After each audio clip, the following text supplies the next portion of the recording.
عقاب روی دریاچه است و درست زیرش روی سطح آب یه سایه موجدار و واقعی افتاده. اگر بتونی همچین تصویری رو خودت بسازی، هر کی ببینه نمیگه فتوشاپه. تو این ویدیو میخوام یک تکنیک ساده و کاربردی و جذاب بهت یاد بدم برای ساخت رفلکشن واقعی روی آب. نه فقط برای عقاب، برای هر چیزی که بخوای میتونی از این تکنیک استفاده کنی. من یه عکس وارد نرم افزار فتوشاپ کردم. تو این قسمت لایرها میام از حالت قفل خارجش میکنم. حالا میخوام یه تیکه قسمت بالا رو انگار روی دریاچه هست این عقاب و سایش افتاده روی دریاچه. تو قسمت ابزارها رکتانگولار رو انتخاب میکنم و یه تیکه از این قسمت رو میگم. ببینید از قسمت پاها، یعنی تا انتهای پاش رو من میگیرم که قشنگ انگار پا روی حالا آب قرار گرفته. ببینید این قسمت یه تیکه از چوبم داخلش هست. ببینید این تیکه درختم هست، میگم چوب. کنترل جی رو میزنم یه کپی ازش بگیرم. زیرین رو بردارم، یه دونه کپی همین تیکه که گرفتیم رو ازش گرفت، یه دونه هم همون زیریه دیگه. کنترل تی رو میزنم، راست کلیک و اسکیل رو میزنم، دوباره راست کلیک و فلیپ ورتیکال رو روش کلیک میکنم و میام این پایین قرار میدم، چون باید برعکس بشه دیگه. دقیقاً روی خود پاش قرارش میدم. یعنی زومش کنین که وقتی که میذاریدش دقیقاً همون عکس روی خود پاش قرار بگیره. الان خوبه. جفتش رو با هم انتخاب و یک مقدار میبرم بالاتر که حالا بال عقابم داخل آب قرار بگیره. یک کوچولویی میارم پایینتر. الان خوبه، انگار روی آب قرار گرفته. خب حالا من میخوام قسمت پایینی، یعنی این قسمت رو اون حالت موج بندازم. قسمت انگار روی آب قرار گرفته. اولین کاری که میکنم راست کلیک میکنم و میام حالت اسمارت آبجکتش میگم کانورت تو اسمارت آبجکت. سپس میام تو قسمت فیلتر، بلار و موشن بلار رو روش کلیک میکنم و اینجا میخوام یک بلار بهش بدم و انگل رو میام روی 90 قرار میدم که حالت بلارش به این شکل باشه. دیستنس هم روی 11 و اوکی رو میزنه. حالا یه دونه فایل جدید میخوایم ایجاد کنیم. هم میتونیم بیایم تو قسمت فایل نیو رو بزنیم، هم کنترل ان رو بزنیم. اینجا عدد من، اگر شما به سانتی متر هستین، عدد 6 یا 6 در 10 یا 6 در 11 رزولوشن اینا فرقی نمیکنه. کار مود روی آر جی بی بذارید و میخوایم به صورت عمودی باشه. اگرم پیکسل قرار میده که 600 در 1000 بذارید اگه روی پیکسل یا بقیه گزینه‌ها قرار میگیرید و کرییت رو میزنم. صفحه میخوام به رنگ مشکی باشه. میام تو قسمت ادیت و روی فیل کلیک میکنم و اینجا بلک رو میزنیم. شما میتونید از کلید میانبر شیفت و F5 رو هم استفاده کنید. من اگه بیام شیفت و F5 رو بزنم، اینجا روی بلک قرارش میدم و اوکی رو میزنم. صفحه باید مشکی باشه. سپس میام تو قسمت فیلتر، نویز و اد نویز رو روش کلیک میکنم. تو قسمت امود این حتما این بیلک رو بیارین تا آخر که روی 400 قرار میگیره. این قشنگ نویز رو میخوایم بندازیم.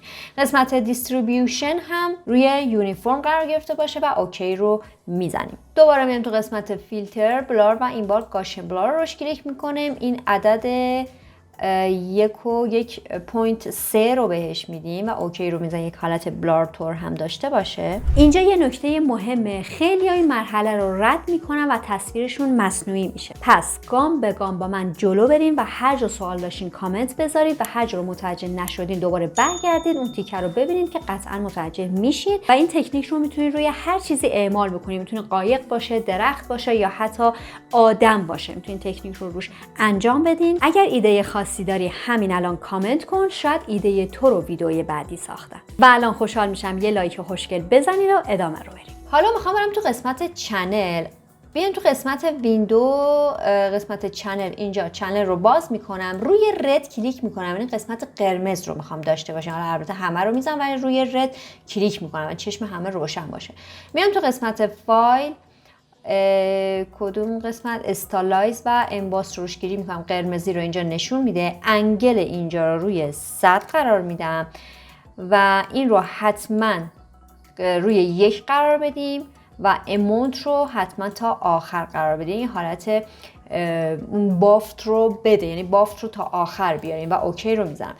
بعدی میرم روی گرین، روی سبز قرار میگیرم. دوباره فیلتر، استالایز رو همش گم میکنم. روی امباس این بار انگل رو روی 90 قرار میدم. اینا به همین صورت و اوکی رو میزنیم. حالا میخوام که همش روی همش قرار بگیریم، همه رو انتخاب کرده باشیم. حالا میام تو قسمت ادیت. ببینید ترانسفورمم خاموشه اینجا چون بک‌گراندم قفله، پس حتما از حالت قفل خارجش کنین، این قفلش رو از بین ببرید. تو قسمت ادیت ترانسفورم و میام گزینه پرسپکتیو رو انتخاب میکنم. حالا سایزش رو کوچیک میکنم، قسمت‌های پایین رو میگیرم و تا آخر، یعنی خیلی خیلی خیلی خیلی خیلی میکشمش. اینتر رو میزنم، ببینید یه همچین حالتی میده و فکر میکنم هنوز باید بیشتر از اینا بکشیمش. این رو بیشتر میکشم. خب خوبه، اینتر رو میزنم، این حالتی میشه. عکسمو میام میزنمش روی فلت ایمیج، این راست کلیک میکنیم و روی فلت ایمیج قرارش میدیم. این رو باید سیوش کنیم تو فایل اصلی بندازیمش روی آب. پس میام تو قسمت فایل سیو از روش کلیک میکنم و اون جای مورد نظر سیوش میکنم. اینجا میتونیم یه اسم بهش بدیم، مثلا شادو. خب سایه حالا روی آب هست، حتما باید بر حسب فتوشاپ باشه و سیو رو میزنم. حالا میام روی فایل اصلیم برای این قسمت، میام تو قسمت فیلتر دیستورت دیسپلیس رو میزنم، هوریزونتال رو روی 40 قرار میدم، ورتیکال روی 10 خوبه. قسمت دیسپلیسمنت رو روی استریچ تو فیت حتما قرار بدین، روی تایل هم میتونین بزنین، حالا شما خودتون تست کنید ولی حتما روی این باشه برای سایه آب.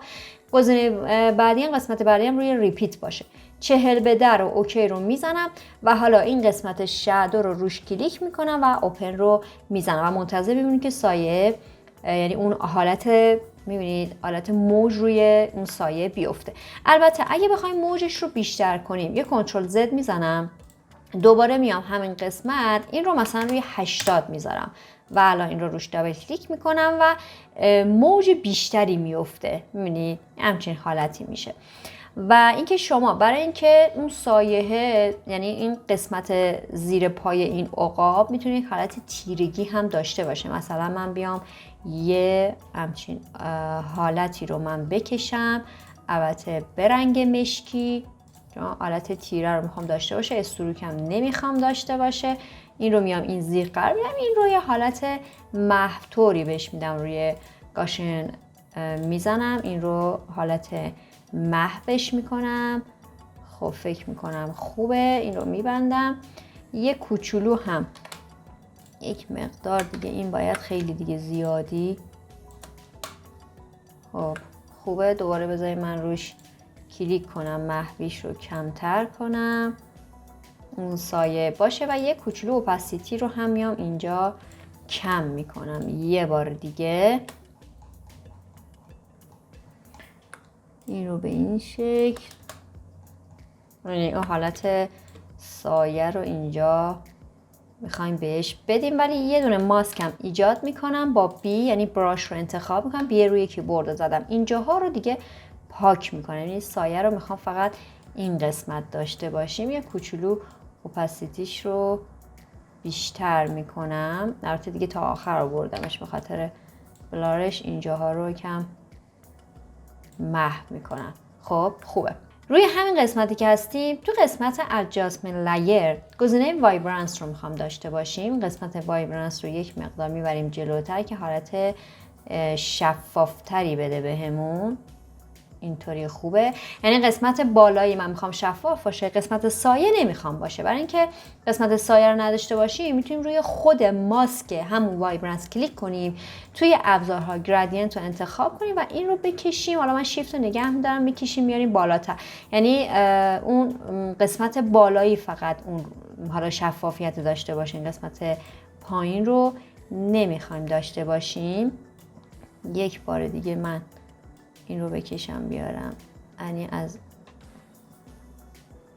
خب ببینید برعکس شد، یعنی این رو من میام سفیدش میکنم یه بار دیگه این شکل. قسمت پایین رو یک مقدار بیارم پایین، میبینید دقت میکنید قسمت پایین دیگه اون حالت شفافیت رو نداره، من فقط قسمت بالا دارم بهش شفافیت رو میدم. حتی مثلا خودمون میتونیم این گزینه رو کنترل ال بزنیم، یه کوچولو مثلا اینو روشن‌ترش بکنیم و یه خورده میتونیم حالا کدرترش هم بکنیم اگه بخوایم، این حالتی. و روی عکسای دیگه هم همینطوری میتونیم انتخاب کنیم. مثلا من بیام یه عکس دیگه بیارم، به عنوان مثال این باشه، این رو از قسمت پاش میگیرم کنترل جی و این رو ورتیکالش میکنم و میام اینجا. خب میتونیم جفتش رو انتخاب کنیم، یک مقدار ببریم بالاتر. حالا روی دومی که هستیم میتونیم بیایم تو قسمت فیلتر، همون رو روی همین بندازیم دیگه، دیستورت و دیسپلی همین رو اوکی بزنیم، روش دابل کلیک کنیم، رو قسمت پایینی هم این حالتش میفته. ولی خب من اینجا فکر میکنم برعکسه. یعنی چی؟ یعنی که من برم تو قسمت فیلتر، اینجا باید این روی 10 باشه، این برعکس روی 80 باشه و اوکی رو بزنیم. یعنی این مدلش فرق میکنه. اینجوری سایش رو میتونیم اینجا هم داشته باشیم. میبینید قشنگ سایه روی آ.